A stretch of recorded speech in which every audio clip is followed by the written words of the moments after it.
Viso geriausio.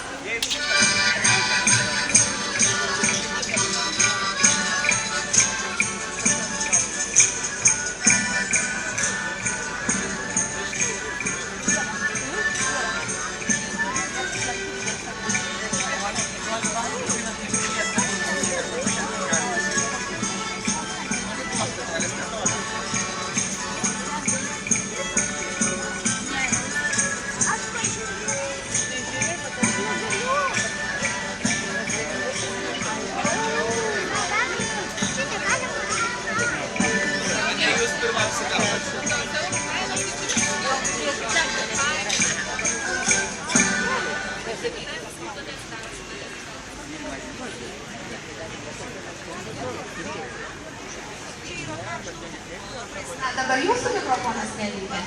Štai gražiai mūsų programą pradėjo liaudiška muzika, Domeikavos liaudiška kapela. Domeikavos seklyčia iš Kauno, sako rajono, aš taip manau, šalia Kauno. Taigi, mėlyje, noriu padėkoti vadovui Virginijai Stundžienei ir visam kolektyvui.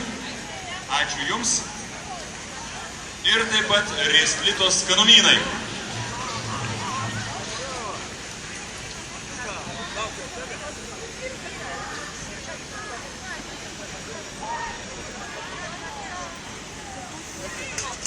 Taigi, mėlyjeji, štai tokie gardūs skanūs Rėsklitos sausainiai, baronkos, pyragai, jie atitenka mūsų šios dienos pirmam kolektyvui, tai yra Domeikavos seklyčia. Ačiū jiems.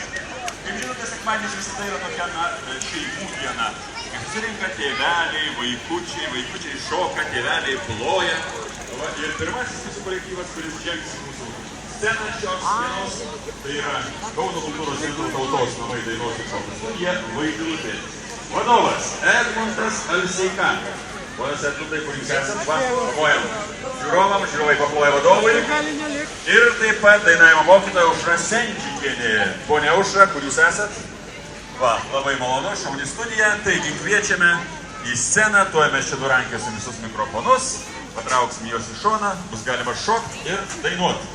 Taigi, mėlyjeji, pirmasis kolektyvas, tai yra tautos namų Vaidilutė. Pasitinkame plojimais.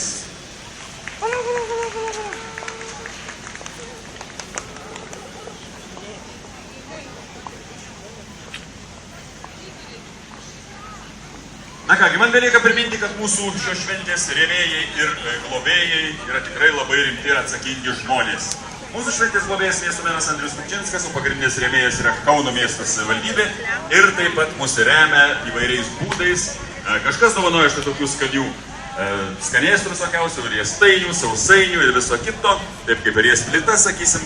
Na, Pegasas pavaišina mūsų šventės svečius. Čia yra ir Jolda, ir Grigonių individuali įmonė, ir restoranai Žemynų P, Bernelių Smuklė, uždara akcinė bendrovė Apinys ir Jolantos Širkevičiūtės įmonė, Dariaus Krikščiūno įmonė, uždarosios akcinės bendrovės Armeniukas ir